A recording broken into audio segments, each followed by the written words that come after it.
What's up, y'all? Me and Jake back at it for another one. Episode 32 of the Down the Pike podcast. What's going on, Jake? Good morning. Good morning. Well, a lot of good stuff happening. I mean, obviously, the T-Mobile Arena was rocking all last night with the fact of John Jones now being the heavyweight champion of the world and just an What outstanding career. And what a yeah, fight. What a fight, too. He came back and just that was like light work for him. You know what I oh mean? yeah, Light it work. was literally nothing. But that's where they got to really put that pin of one of the greatest of all time in UFC. They Oh, have to. he's one of the greatest fighters to ever walk into an octagon. He's pound for pound power, power wise. Yep. The dude hits like a freight train. He does. Oh He hits like a freight train. He does. And he's a, who I want to see him fight, and it might be kind of like a dream match. I want to see him and Ngannou level. Let's see what Oh, let's I see what happens. wish they would, but I don't know if they will. That I really have been pushing for that because I it's mean, been those dude, 2. because Ngannou is kind of the same way. He Yeah. he hits like a freight train. The guy throws cinder blocks on the end of his hands. You know what I mean? Like Yeah. he hits like though that would be a battle, dude. Them two swinging, standing toe to toe, and swinging with each other. Yeah. I mean that like because Ngannou. Let's be honest, Ngannou. I don't think I've ever seen anybody hit harder than him ever. Oh, yeah. I mean Yeah, when he that was a but Joe like he made John Jones made that look like light work yesterday. Light work. Like that was too easy, dude. That was yeah, it it too it easy. was so easy, and, like, the other 2 matchups that I would like to see too, I think parts of it, like, it's probably gonna happen, but him and Stipe Miocic, will be one fight I'm sure that may happen. I would like to see him go up against Jan Miocic and Blachowicz. him, Miocic and him would be a like that's another. A lot of these heavyweights, dude. Like a lot of these heavyweights, like they don't have glass jaws. If you put them on the ground, like it takes effort, dude. Yeah. It takes effort to you know what I mean. Like if you manage to knock one of them off their feet, that's a feat. That is a Oh, feat of that's true. strength because those dudes got a jaw made of steel. So if you can especially Miocic, man, if you can knock him off his feet, that's saying something. Oh, yeah, without a doubt. But that was a hell of a fight last night. That was, I mean, even though it didn't go for long, that was like. But see, that just goes to show, like, John, John Jones has had his issues. Let's be honest, right? He's had his issues. Yep. With the PEDs and the you know what I mean, the doping and all. You know what I mean? Like he's had his problems. Let's Yep. be honest, right? People, the doubters and the haters of his that don't like him will say that. Well, you know what? But like that was all. There was nothing wrong with that last night. I tell you Nope. that looked like John Jones in his prime. Yeah. Like he stepped in the time machine. And that's the funny thing is because aside from all that stuff, I've never doubted his physicality, especially when it come to what he was gonna be bringing into the octagon night in and night out. Yeah. Oh, no doubt, dude. No doubt. Every time he stepped in the octagon, you knew it was business time. Yep. You knew it was. But that was a good one. That was a good watch, man. That he was like I said, he looked like prime John Jones again. Yep. No, it's absolutely true. He definitely looked like his prime self again. So let's dive right into this episode, man. I want to let's get into hockey first. Mhm. I got a a lineup of topics here, but let's do hockey first. Yeah. The Bruins are on a historic pace, Jake. Like historic, like 61 or 62 games and 100 points. 100 points already. I mean, this team is on a run that we haven't seen, that hockey fans in general haven't seen in a long time. Yeah. Yeah, and we had deadline day on Friday, and the funny thing of it is there were so many massive moves that were made days before. So it was like, and we've seen a lot of identities now with a lot of teams after making these big time moves. I mean, Boston continuously starts to build their arsenal. The Maple Leafs, I mean, they get Ryan O'Reilly, they get several other real good pieces, and then even the Oilers are not stopping themselves short. So several teams that are really trying to build up their identity, and a lot of them that they're really trying to bolster a lot of those lines. But Yeah. I thought we had a really good one this year. Well, I think especially Toronto. Toronto looked at Boston and they were like, "Oh no." When Boston made their moves, I think the Maple Leafs looked at that and were like, "We have to do something. We have to do something to keep pace with these guys, or we're going to be in trouble. Or we're going to be in trouble." And I think a lot of the Maple Leafs, trades and moves that were to keep were to try and counteract what we did. Yeah. The same thing can be said about a lot of those teams. Like I think a lot of teams looked at the Bruins and were like, "Well, we got to do." They because the Bruins got better. They got Mhm. better at the deadline. They made like Bertuzzi and Orlov and who's the other guy's name is Hathaway. Yep. Hathaway. All all those guys were upsides. There were plus like the Bruins trade deadline was good. Like Yeah. I hate Don Sweeney with a passion, but I got to give him credit where credit's due. He those were smart moves. Those were good hockey moves at the deadline. They solidified all four lines, and that fourth line is the goon line, man. Look at that fourth line that the Bruins have. That is, I'm gonna nickname that the goon line because that line. Look at every one of those dudes can fight on that fourth line. Every one of them. That's just all right. Who we want to beat up Yeah. when that fourth line is out there. The crazy part is the third and fourth line are producing this year, dude. And it's not like oh they give you production like one out of every three or four. No, it's like every night they're producing and they're taking stress off that top line. So it's been a nice. This is what Bruins fans have waited for. All four lines producing and contributing to winning. You know what I mean? We This is what Bruins fans have waited for from Sweeney and from the organization for a long time. Yeah. To see all four lines giving something, not just the top one having to carry. Mhm. Yeah, it's true. And the way that I evaluated the Bruins and how they, they stacked themselves up this year to where they were in the trade deadline. I mean, first of all, like there were a lot of like diamond in the rough moves because first of all, Linus Allmark looks really, really good as behind net, and then having Swayman right there behind him really gives him some good support and really gives him really good momentum to what Boston's identity has always been. Now, the big thing is because I think a part of these moves is because we know it may be Patrice Bergeron's last hurrah before retirement, and then there's Absolutely. there's a potential of what, Brad Marchand's, his market is going to look like. But here's the other thing that also was a big impactful move. The fact that David Pastrnak getting the 8-year extension Mhm. really shows that they are keeping and maintaining their identity, which is, they're hard at aggressive scoring. They're also the ones that could really hit you from all angles. And they're not afraid to square off against, opposing teams. And so I think Pasternak, because he keeps that offensive identity, really helps him. Then bringing in guys like Tyler Bertuzzi and Dmitry Orlov, even for Mhm. guys that they had existing, they really do mesh in well.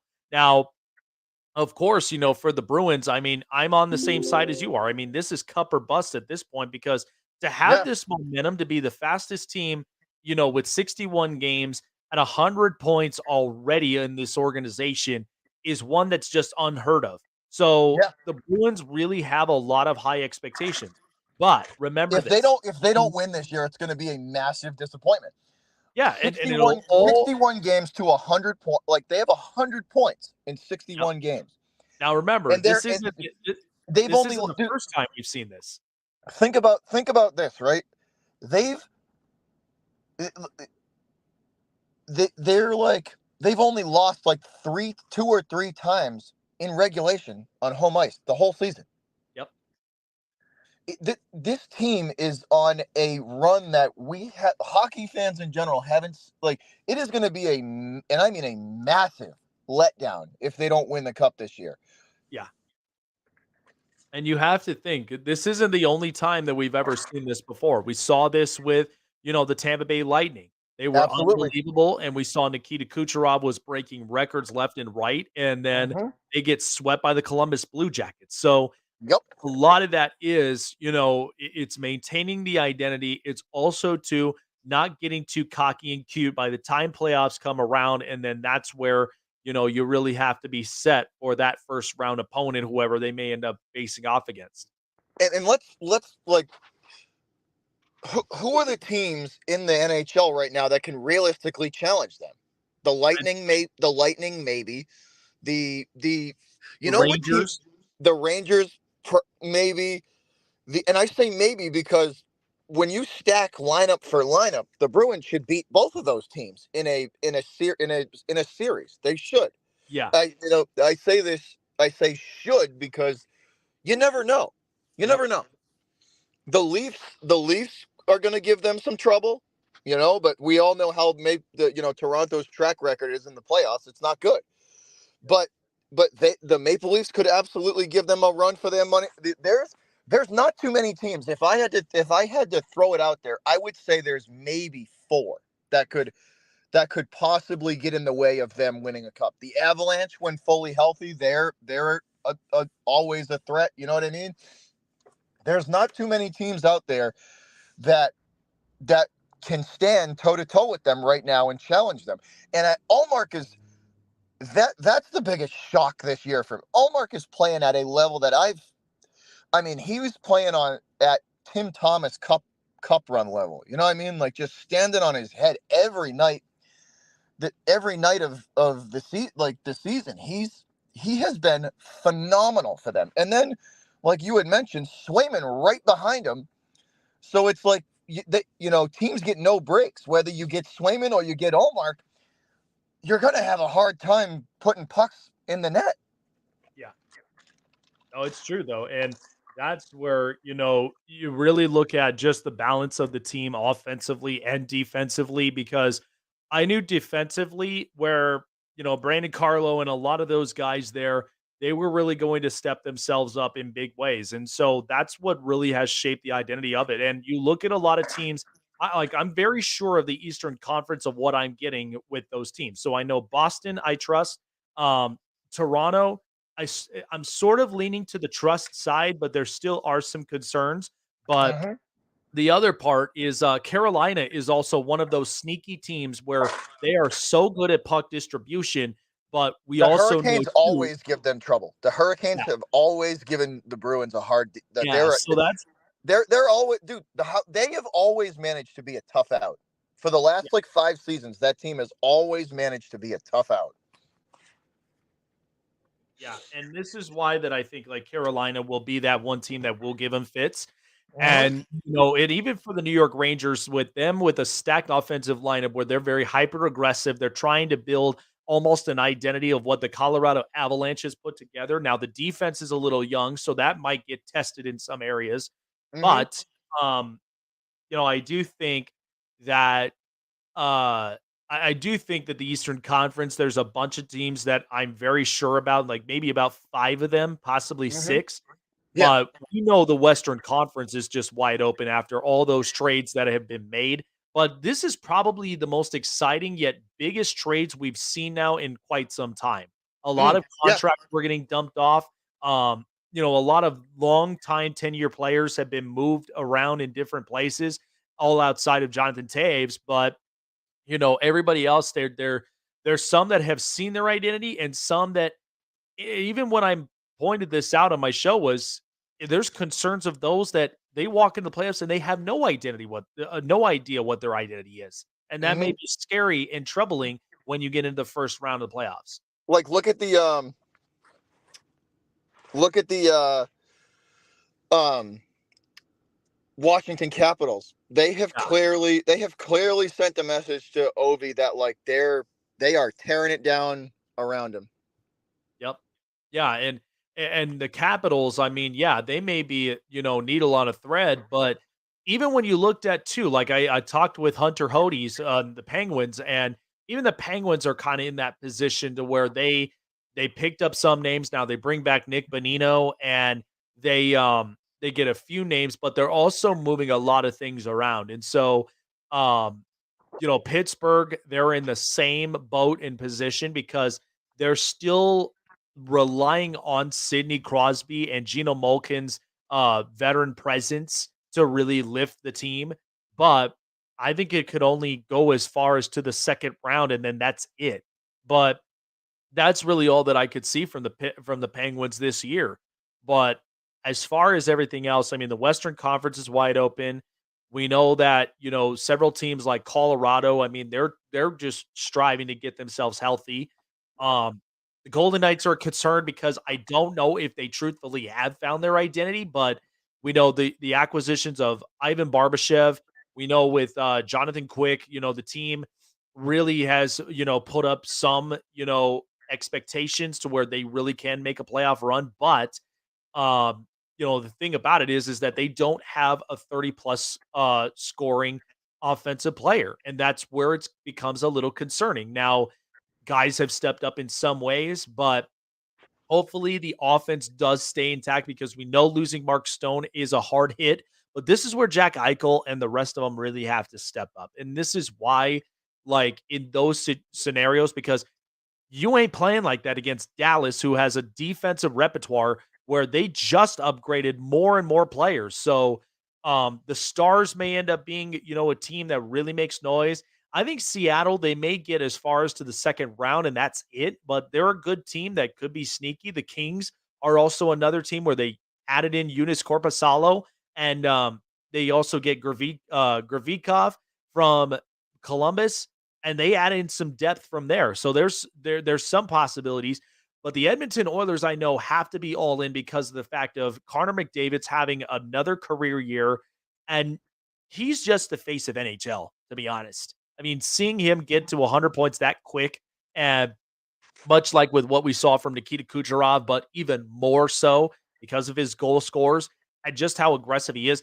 He wants to get to the Stanley Cup that bad.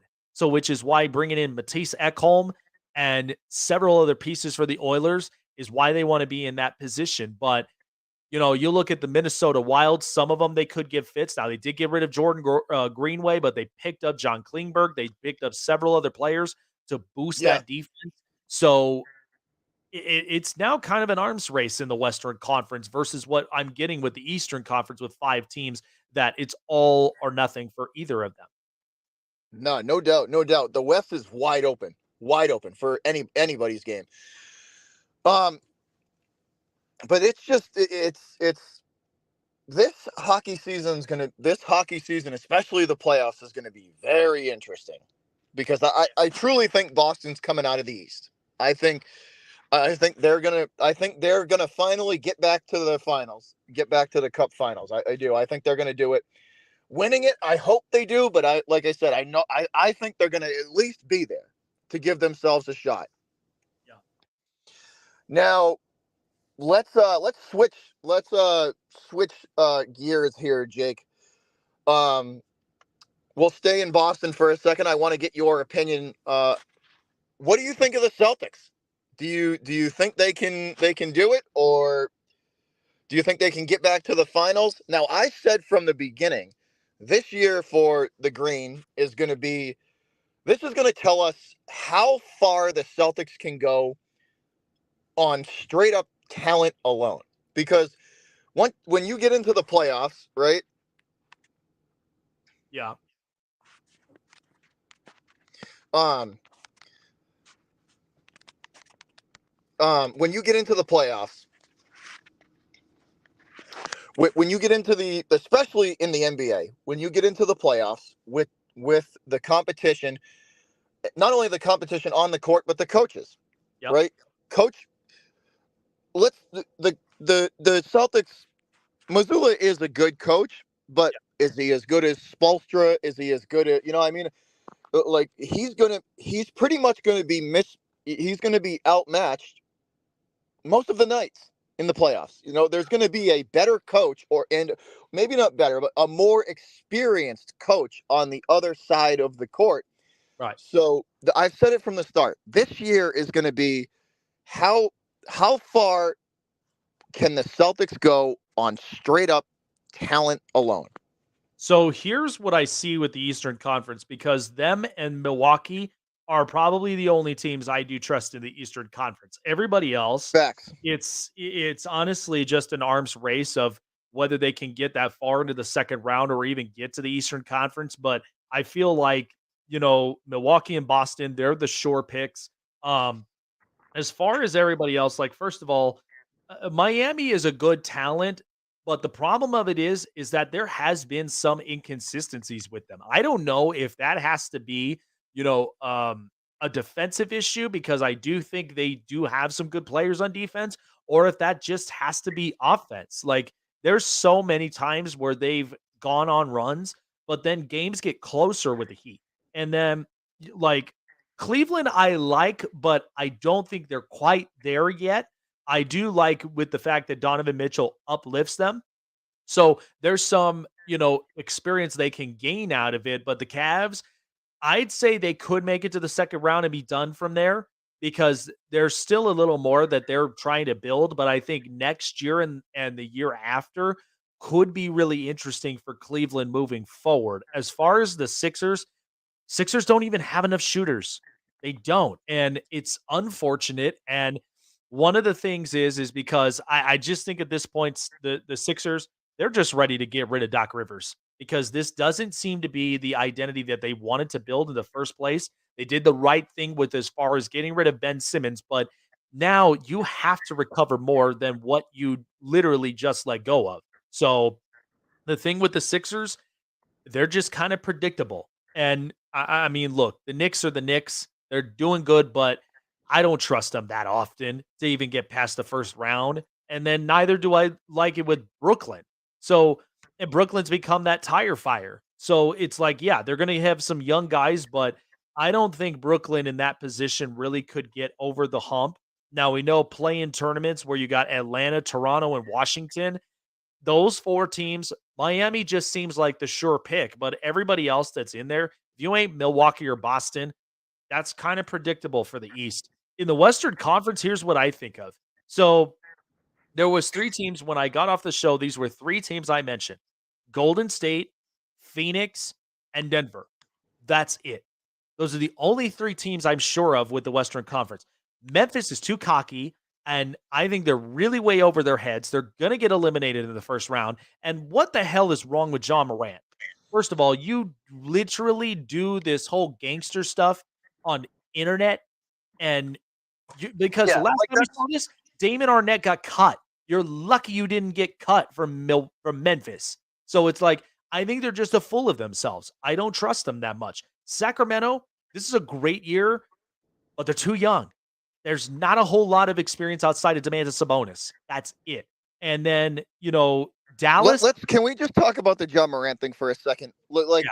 Yeah. these that like these kids, and I'm gonna call him kids because he's 11 years younger than I. You know what I mean? Like he's a kid. Yeah.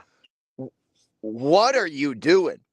What are you do? Like you are making tens of millions of dollars a year. You got the world in your hand, and you're doing something stupid like that. Like what are you? Yeah. Somebody's got to get to these kids and be like, you can't do this. Like this is you cannot do something like that because the consequences of you doing something like that could ruin your life. Like you're not they could get you cut from the team and like that was such a stupid thing to do. Like what I don't know what he was thinking or what like. like yeah. I have no words for that. Like, what are you thinking, Yeah, Ja? What are you thinking? yeah, I thought it was childish. I thought honestly, like that just kind of ruined their confidence now moving forward, going into potentially the playoffs. But then, the Western Conference, with the rest of the other teams that are also represented in. I mean, those 3 are my sure teams that I know for a fact really do work well. And, Yeah.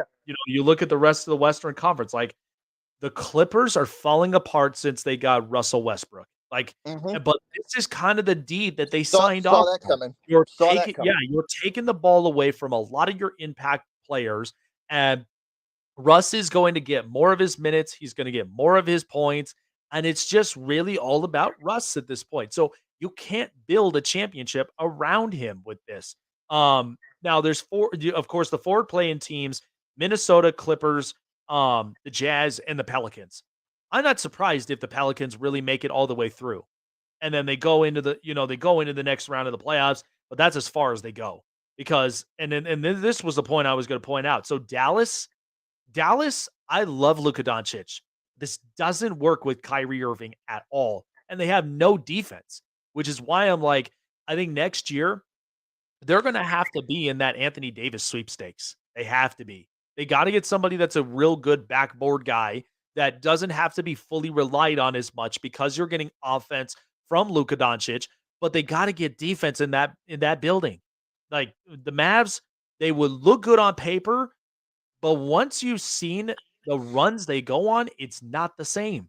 So that's why I'm like, I think Golden State, Phoenix, and Denver are my sure picks for the Western Conference. Yeah, no doubt. No doubt. Facts.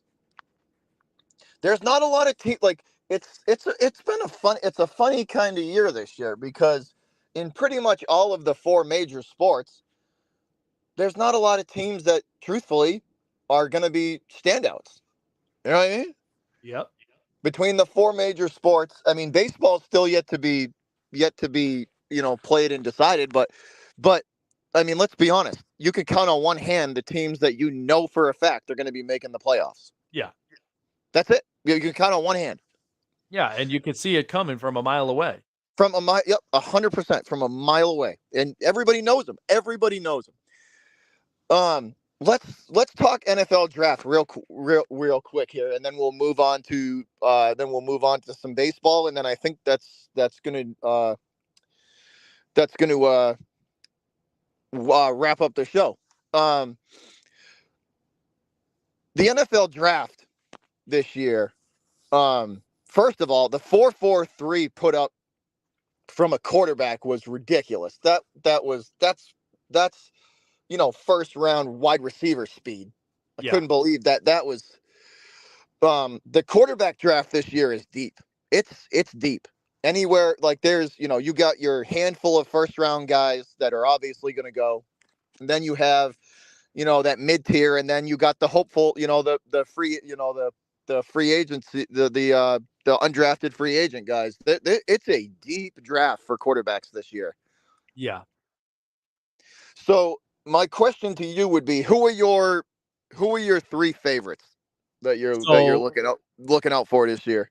my 3 favorites that I have, and, all 4 of these quarterbacks, because we all know when there's 4 quarterbacks that really just kinda stand out, I really don't hype in too much of the scouting combine because I do think it's like one of those showcase skill stuff, but Mm-hmm. here's what I Yep, do yep, yep. think about this, is that 4 quarterbacks go in, at least 3 of the 4 are bound to be hits, and there's always 1 bust. So, Mm-hmm.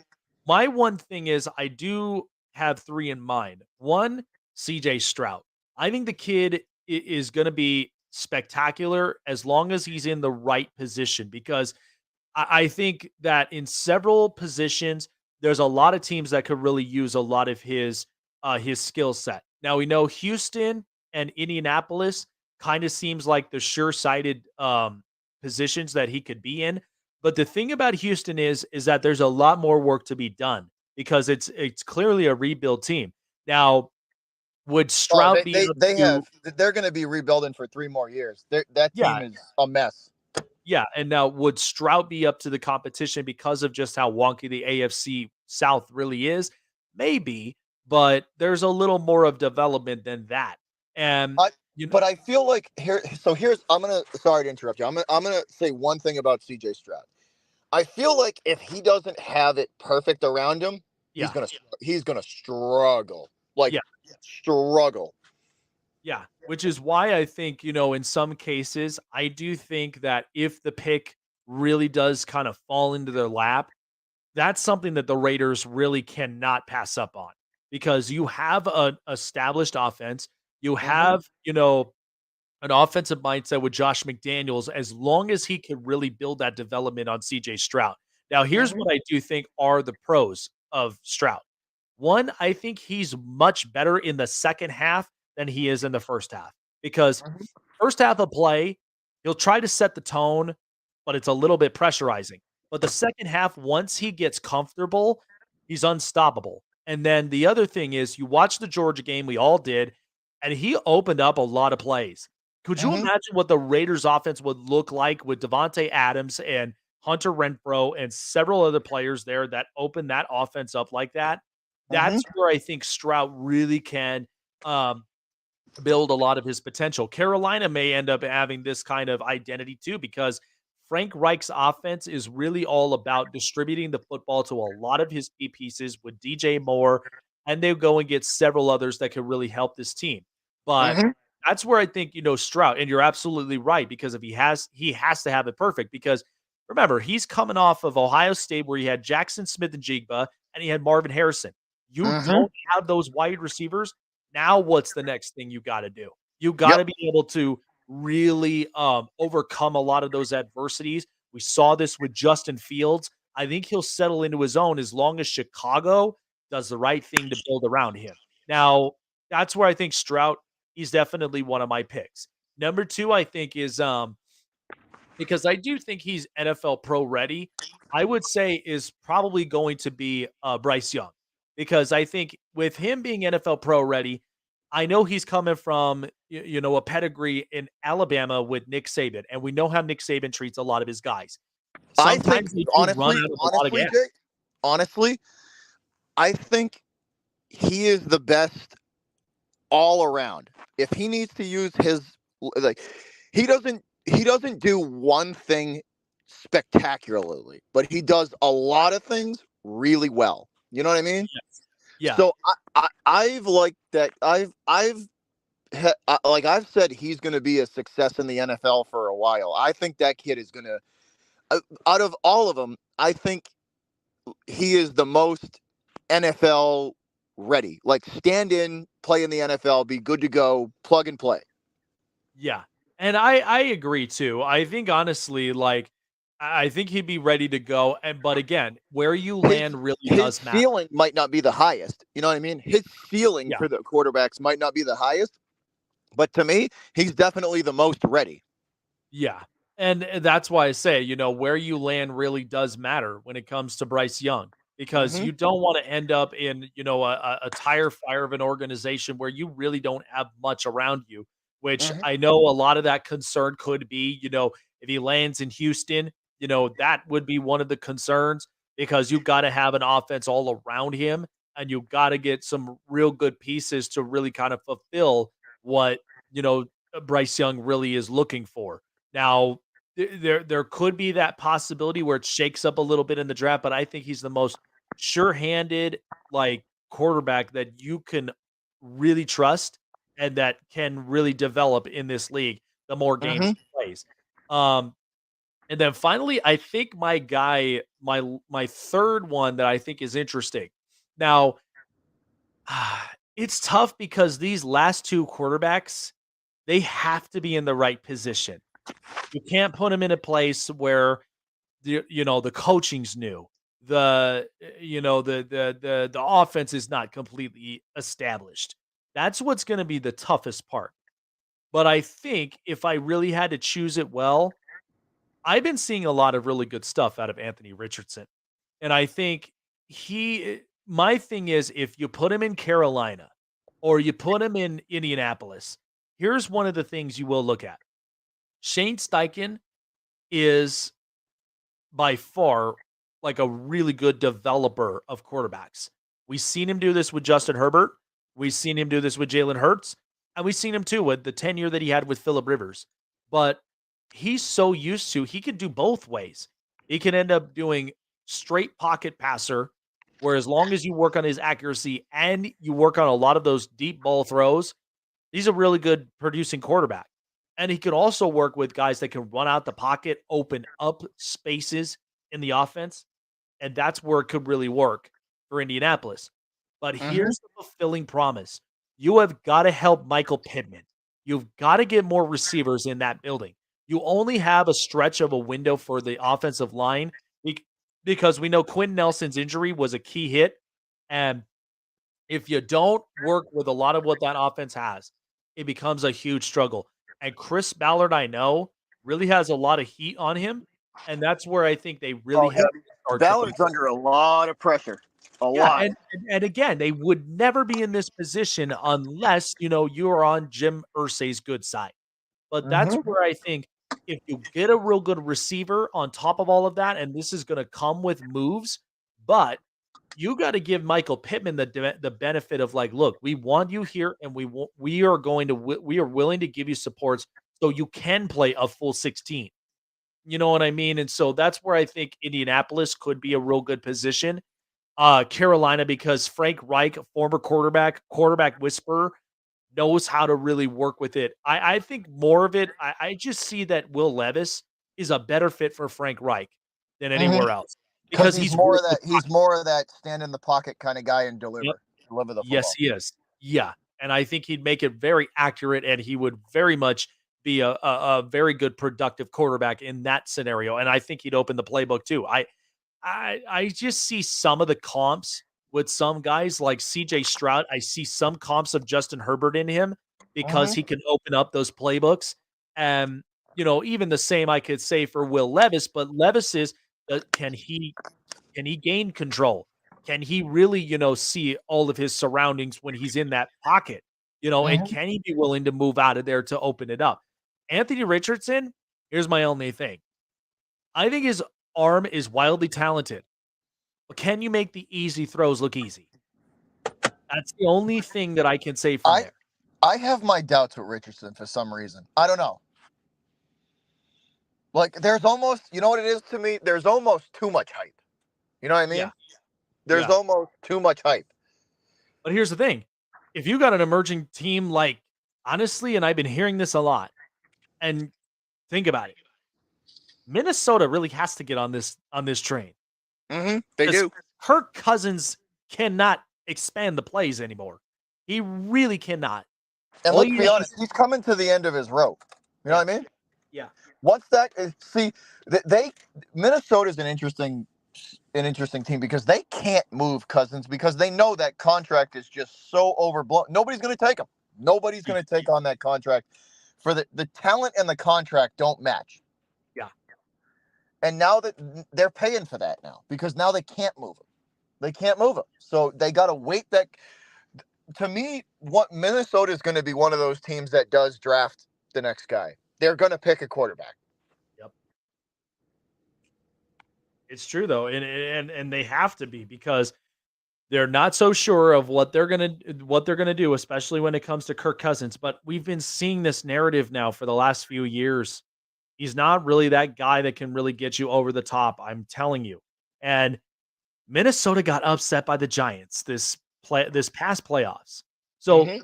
that has to tell you something. He Yep. cannot play well when games are on the line. Yeah. Okay, and you gotta literally cut that part of it out. So that's why I'm like, in Minnesota, they have a time window with Justin Jefferson.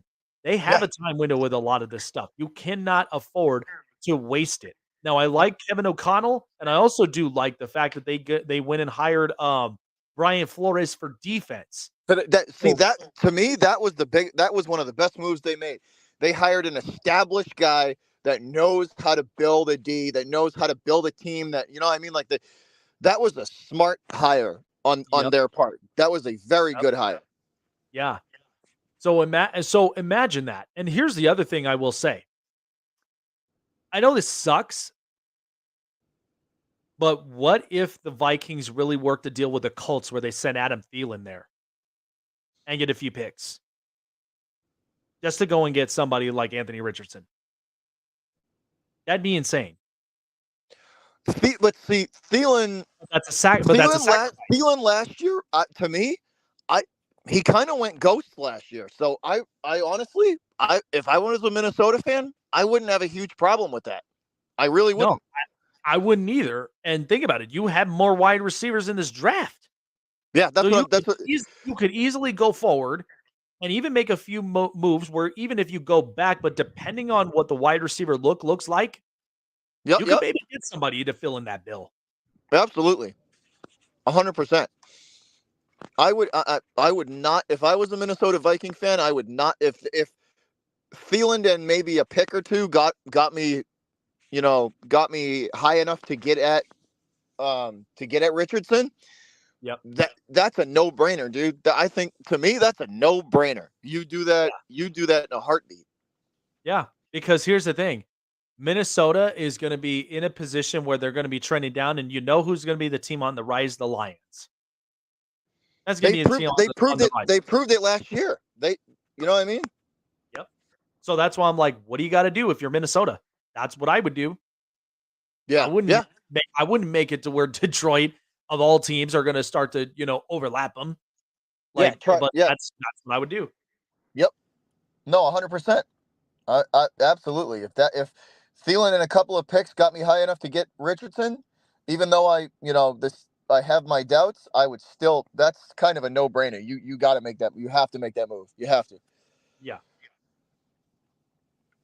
Um, but it's going to be interesting, man. There's once again, the NFL season coming up is going to be a very fun. I think, again, it's going to be a very fun watch, because a lot of these teams, um, especially the ones that are looking for quarterbacks, are going to be they're going to be interesting to see what they do, because this is a quarterback rich draft. And I would almost be willing to say it's an offensive rich draft too. There's a lot of talent at wide receiver out there. There's a lot of talent on the offensive line, tight end.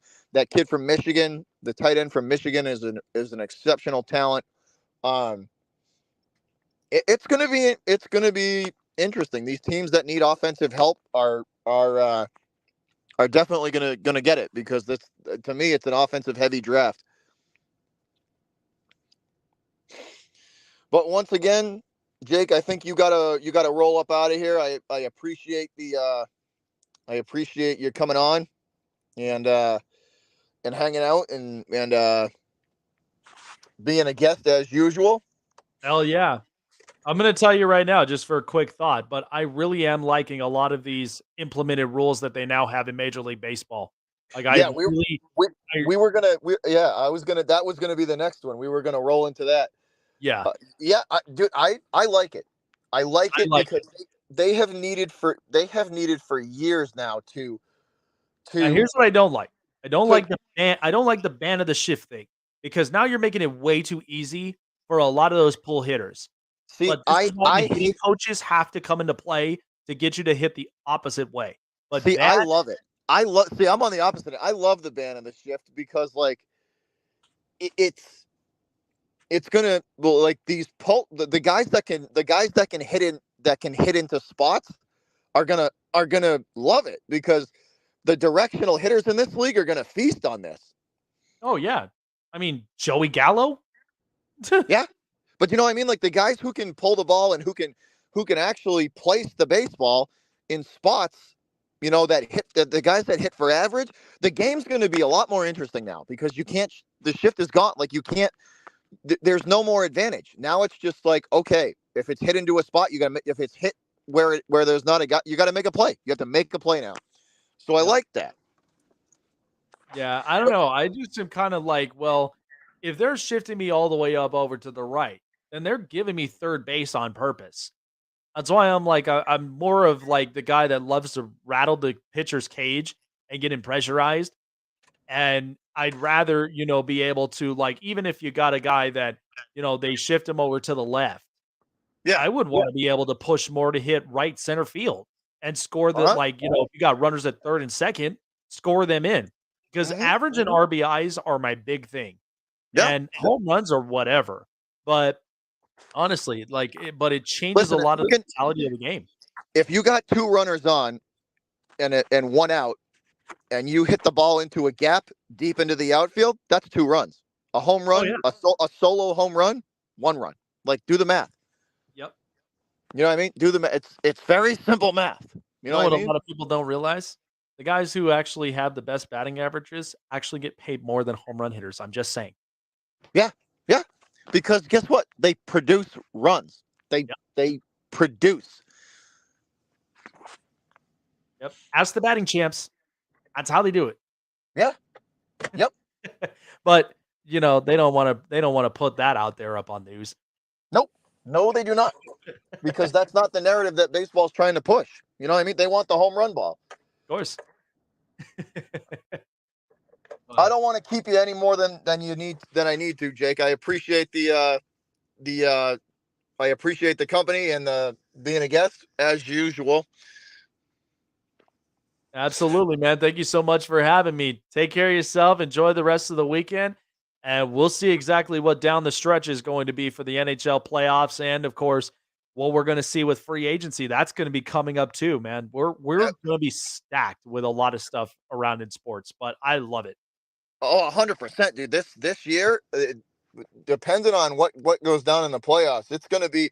I think we're in for another wild free agency Yeah. and another wild offseason in the NHL because teams are going to have to. The competition is back now because of this.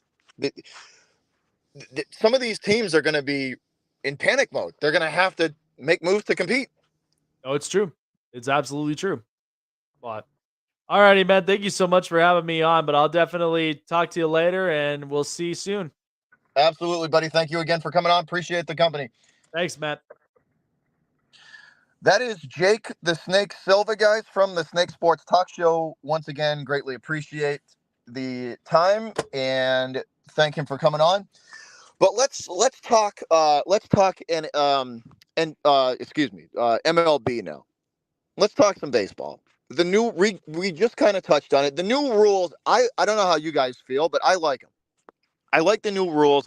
Baseball has needed this for a while. The MLB has needed this for a while. I know a lot of the old school traditionalists in the that represent the game and that cover the MLB are not too happy about what's about the new rule changes and how they're going to affect the integrity of the game. That's a big one that they've kind of uh, used a lot, as though it's going to affect the integrity of the game, and I don't think it is. I think it's actually going to be a positive side. Baseball has needed something like this for a long time. The sport has been slowly dying for a while, um, and and it's needed something like this. And we're already, even in the spring training games, we're already seeing it take effect where guys take too long and they you get the automatic strike. We've seen that a couple of times now. It's affected the outcome of games already in the spring training games, and that's honestly it's supposed to shake things up. I, Ross, I like it. It shakes things up. You watch. You give it. I'm going to give it about 2 or 3 weeks before guys start realizing. All right, we can't. It's gonna change the game, and I think it's needed it. It's needed something like that. It's needed something like that for a while. It's a shakeup. Baseball has needed a shakeup. The sport has been slowly deteriorating and losing the fan base. So I think something like this is gonna shake it up, and I'm all for it. I'm all for it. So staying on the baseball topic, guys, um let's stick with the MLB here for a minute. Just like all of what I had mentioned prior, all of the other three major sports, there's not too many teams where you can trust, like where you can say, yeah, that's a contender for sure this year. it's kind of been like this for years too. There's probably, you could probably count on one hand the teams that are going to be for sure um, shoe-ins for the playoffs, and they've been those Power Five for a couple of years now, and I mean we'll touch on the Red Sox here for a second. I don't think they got any better.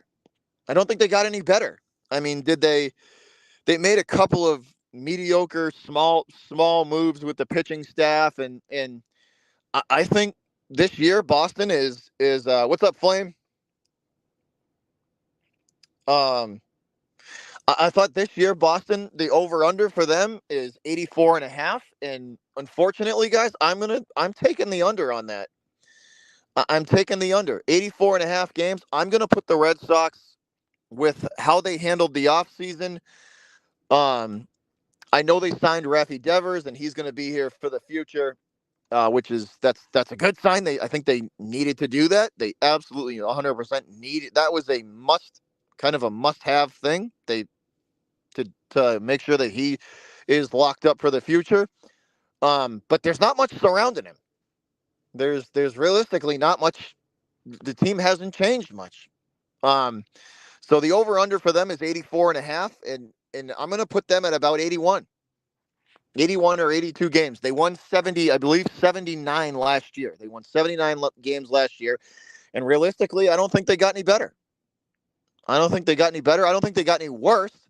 I mean, did they lose Bogarts? Yeah, they lost him, but um,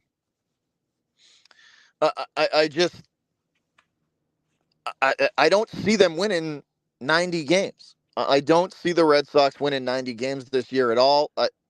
I'm going to put them somewhere around 80, 81, maybe 82. I think we as Red Sox fans are going to be in for more of the same that we saw last year. Mediocre baseball, you know. And unfortunately, we're just going to have to deal with it. I think the Dodgers and Padres are going to be in the mix again with how they handled their off seasons. Obviously, the Houston Astros are a perennial powerhouse. They have one of the best farm systems in the MLB. Um, and that team, the Astros team in general, is just super. They're super young and super talented, which is how you build success. Like that team is young and and they're extremely talented. So they're going to be in the mix again. They could win it again. Houston can win another one. Um, I don't see the Sox competing much. I don't see the Red Sox competing much this year. Their pitching staff is meh. They're relying a lot on they're going to rely a lot on the young kids to hopefully carry them through, but that's a huge risk. The Sox are gonna probably look like more of the same. I have a lot of trouble trusting that rotation that pitching rotation to help them.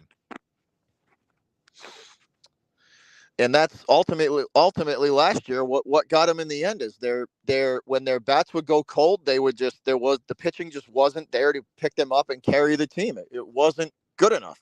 The hitting is very streaky on this team. It's either really good or really bad.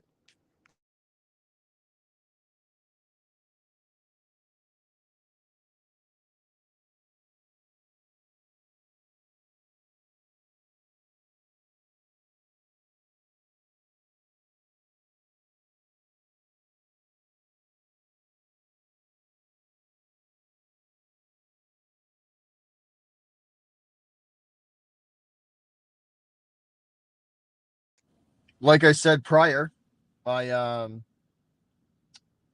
I like the new rules. I like the pitch clock. I like how we've already seen in multiple preseason games that it's affecting the outcome of the game, which is what it's meant to do.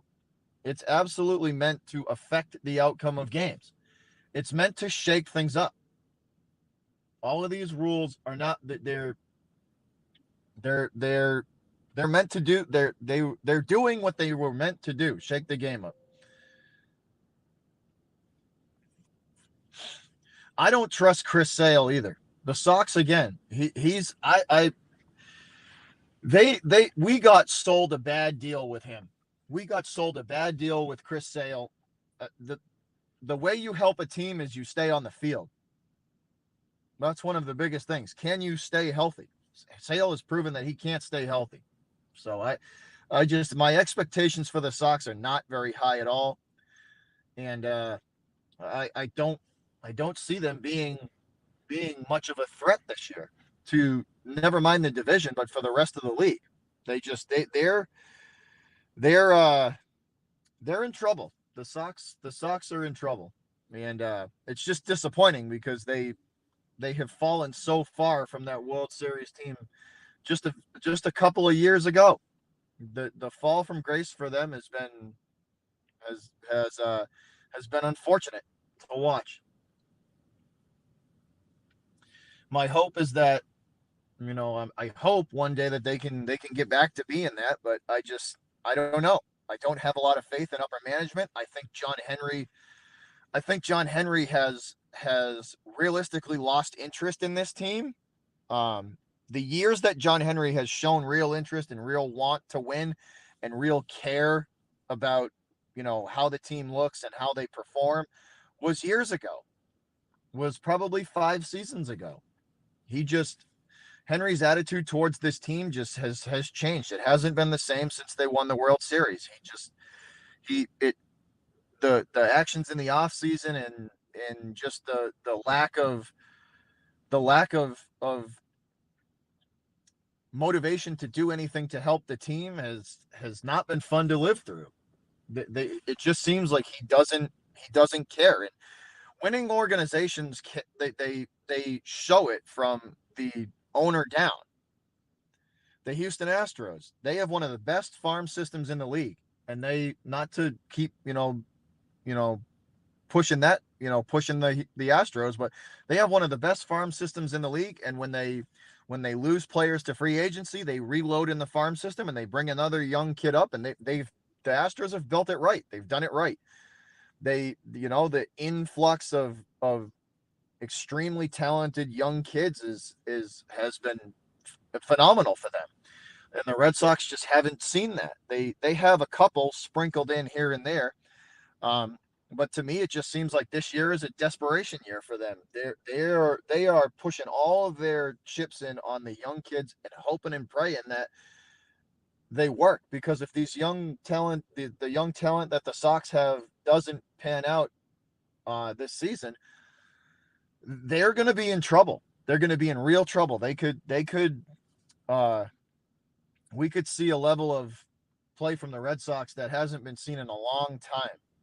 And I don't mean in a good way. I mean in a bad way. We could see 75 to 79 win seasons for the next probably 5 years if this if the Sox don't get this right. It's going to be a while, and I hope John Henry. I hope the attitude from upper management changes this season, because it wasn't good last year. That, like I said, the lack of care from them and the lack of motivation to do anything to make the team better and compete with these top tier teams like the Astros uh, was eye opening. I truly think that Henry has lost his way with this team and just doesn't care anymore. Which is, if that's the mentality, then just sell the team. Just sell the team and give it to somebody who is going to try and put them in a position to win again. Like, I don't know. It just doesn't seem like they're on a successful path. But I think that's all I got for you guys for today. Once again, thanks to Jake the Snake Silva from the Snake Sports Talk Show for joining me. Um, I appreciate the knowledge that he brings to the table, and always appreciate him as a guest. And that's all we got for you guys today on episode 32 of Down the Pike. We will talk to you guys again soon. Have a good rest of your Sunday, ladies and gentlemen. And we will be on again. Appreciate all the support, and have a good one, guys. Enjoy your weekend. We are out of here. Take it easy. Appreciate y'all. We're gone.